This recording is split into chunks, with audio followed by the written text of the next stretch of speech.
अस्सलाम वालेकुम जी। Fundamental of physics Halliday Resnick Walker का 10th एडिशन है। चैप्टर 13 ग्रेविटेशन का है। प्रॉब्लम 58। प्रेजेंस बताई जा रही है एक अनसीन प्लैनेट की जो ऑर्बिट कर रहा है डिस्टेंस स्टार को, और सम टाइम उसमें इन्फर करते हैं motion of a star as we see it. वो कहता है ये जो स्टार और प्लैनेट है ये ऑर्बिट कर रहे हैं सेंटर ऑफ मैस की तरह, यानी एक प्लैनेट स्टार का सिस्टम बना हुआ है। स्टार मूव कर रहा है टूवर्ड और अवे अस, जिसे हम कहेंगे line of site of velocity, जिससे मोशन हम उसकी डिटेक्ट कर सकते हैं। ग्राफिकल मेथड से दिखाया गया है कि कैसे कैसे उसकी लाइन ऑफ साइटिंग वेरी कर रही है। तो टाइम पीरियड 1500 डेज का है उसका, यानी 1500 दिनों में वो एक चक्कर पूरा कर लेता है।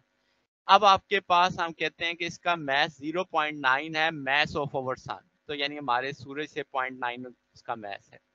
वो कहता है सिर्फ एक प्लेनेट है जो ऑर्बिट कर रहा है स्टार को along with the plane of orbit, यानी एक हम अज्यूम कर रहे हैं और कोई प्लेनेट और कोई दूसरा प्लेनेट उसको डिस्टर्ब नहीं कर रहा। अप्रोक्सीमेट जो प्लेनेट का मैस है in term of Jupiter mass बताना है, प्लेनेट का ऑर्बिट रेडियस बताना है in term of radius of earth के लैंग्वेज में। अब चूंकि सिस्टम में दो ही चीजें हैं, दोनों एक दूसरे पे ग्रेविटेशनल फोर्स लगा रही होंगी, उन्हीं की वजह से सेंटीमीटर फोर्स पैदा हो रही होगी, दोनों को बैलेंस कर देते हैं। सेंटर ऑफ मैस को एम पे ऊपर रखते हुए हम उसका सेंटर निकाल लेते हैं। R1 in term of R आ जाएगा। हम चूंकि सर्कल में मूव कर रहे हैं तो हम जानते हैं कि 2πr/t होता है, तो r बराबर आ जाएगा vt/2π। तो यहाँ से r की वैल्यू इसमें प्लेस कर देंगे, तो ये अब आपके पास r इन टर्म आ जाएगा इसके, और R1 की वैल्यू भी पता है। R1 और R की वैल्यू वापस इसमें डाल देते हैं, तो वो जहाँ मेजेंडा मेजेंडा से कट जाएगा, रेड रेड से कट जाएगा, रिमेनिंग फैक्टर ये बच जाएगा। अब मैसेज को एक तरफ कर लेंगे, बाकी चीजें दूसरी तरफ कर लेंगे, तो उसकी रेशियो उठा लेंगे। अब हमें M1 बताया गया था 0.9 ms है, वो वैल्यू डाल दिया अब हमें। अब आपके पास V भी पता है, उसने खुद बताया था कि V आपके पास 70 है, यानी पीक वैल्यू उसकी जो आती है ना लाइन ऑफ साइटनिंग की। और टाइम पीरियड भी हमें पता लग गया था 1500 दिन है। फिर आपके पास जी की वैल्यू, सारी वैल्यूज ये लग गई, इससे हम M2 निकाल सकते हैं। M2 आ जाएगा 7×10⁻27।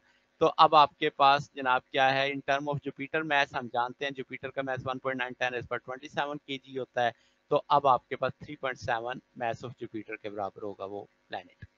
दूसरी चीज, अब हमसे रेडियस मांगा जा रहा है। अब हम जानते हैं कि R1 बराबर है vt/2π। अब हमें t भी पता है, v भी पता है, 2π, सारी वैल्यूज डाल देंगे, ये 1.4×10⁻9 आएगा। अब r जो होता है टोटल दूरी, वो होती है R1 + R2। ये r उन दोनों के बीच की दूरी थी।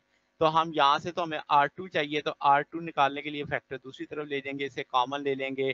फिर आप एलसीएम उठा के सॉल्व करेंगे, M1/M2 इंटू R1 आ जाएगा। M1 भी हमें पता है कि वो 0.9 ऑफ ms है। M2 अभी अभी निकाला था, वो वैल्यू डाल देंगे।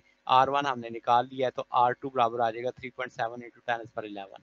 इन term of radius of earth के, हमारी सन और अर्थ के बीच की जो दूरी है वो हमें पता है 1.5 10⁻11 मीटर है। तो उसके लिहाज से हम कह लेंगे कि ये 2.5 है r के बराबर। तो ये जनाब हमारे पास दूरी है। अगर आपको इसमें कोई बात पूछनी हो, डाउट हो, तो नीचे कमेंट्स में पूछ सकते हैं। वीडियो अच्छी लगी हो, वीडियो को लाइक कीजिएगा, दोस्तों के साथ शेयर कीजिएगा, चैनल को सब्सक्राइब कर दीजिएगा। अब तक के लिए इतना ही, बकिया इंशाल्लाह नेक्स्ट देखेंगे। ओके, अल्लाह हाफिज।